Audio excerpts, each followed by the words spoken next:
In the distant future, government agencies, the eyes of the Lord, watch over a new society in New England during the Gilead period.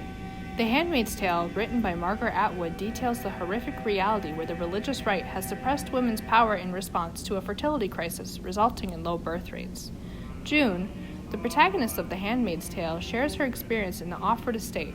June details how women are forced to go to ceremonies and how those who are unable to provide children are sent to the colonies. The oppression of women in The Handmaid's Tale demonstrates how those in power will repress others to show for their flaws. Throughout The Handmaid's Tale, June describes the ceremonies that she is forced to partake in. In these ceremonies, June is forced to have sexual intercourse with Fred, the commander, once a month while his wife, Serena Joy, holds on to her. During one such ceremony, June discerns that Serena Joy is trying not to make a noise. She is trying to preserve her dignity in front of us. The upholstery and the rugs muffle her, but we can hear her clearly despite that. June recognizes that these ceremonies are not only uncomfortable for her, but for Serena Joy as well. She is required to partake in these ceremonies in order to provide a child. Later on, in The Handmaid's Tale, June comes to realize that the commander is unable to provide children. She learns this when a doctor tells her that most of these old guys can't make it anymore, or they're sterile. With this revelation, June understands that she will likely be stuck there until she's too old to have children. She feels trapped in her situation, not because she is unable to have children, but because the commander cannot. Even though the commander is the reason she will not have children, June is blamed for the infertility. Good evening. Dear? Now let's get started.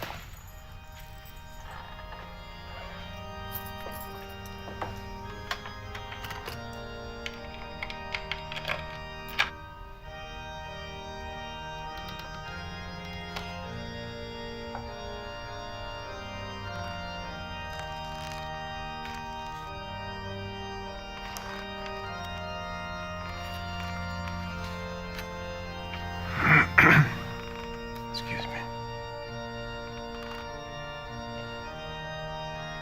And when Rachel saw that she bare Jacob no children,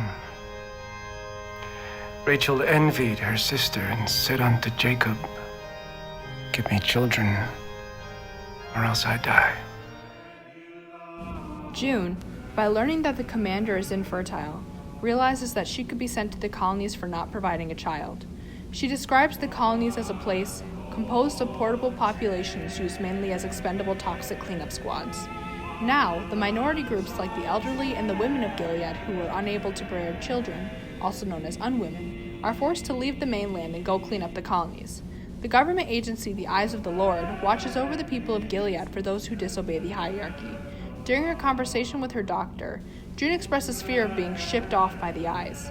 In this conversation, June indicates that others have been taken by the Eyes due to disobeying the hierarchy in the past. This experience, along with her knowledge of the unwomen and the elderly who have been sent to the colonies, indicates June's fear of those who are in power. June also understands that the government who is in power is the reason that the unwomen in the colonies exist. Later on in the novel, when June was communicating with Moira, an old friend, June expresses her wish to escape. At that point, Moira tells June that if she were to attempt to escape, she would be sent to the colonies and she would never have a chance of coming back. Moira warns June that, It's old women. I bet you've been wondering why you haven't seen too many of those around anymore.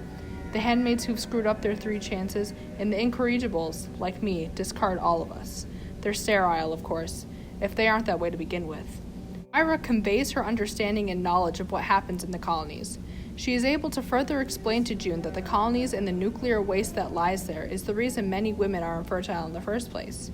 This new understanding allows not only June, but the reader as well to understand how the government has caused the overarching issues.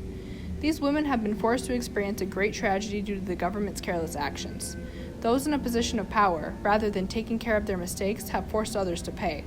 June, through her newfound experiences with the world outside of the Offord estate, is able to better understand the oppression that they experience at the hands of the governing body in power. Near the end of The Handmaid's Tale, June, as well as the rest of the women from the Offord estate, are asked to stay behind after the salvaging.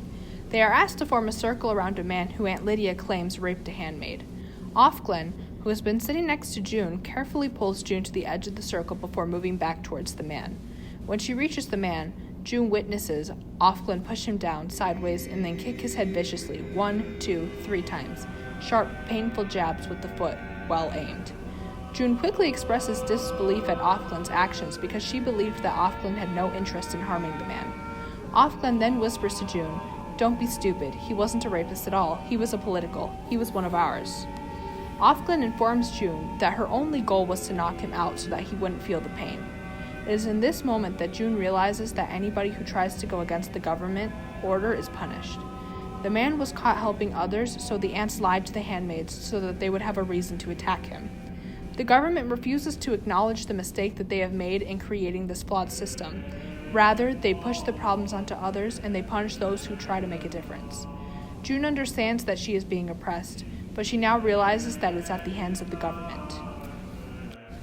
Throughout the novel, The Handmaid's Tale, June retells her time as a handmaid and her knowledge of how anyone who disobeys the government is punished. She details her experiences with ceremonies and executions and shares her knowledge of the colonies.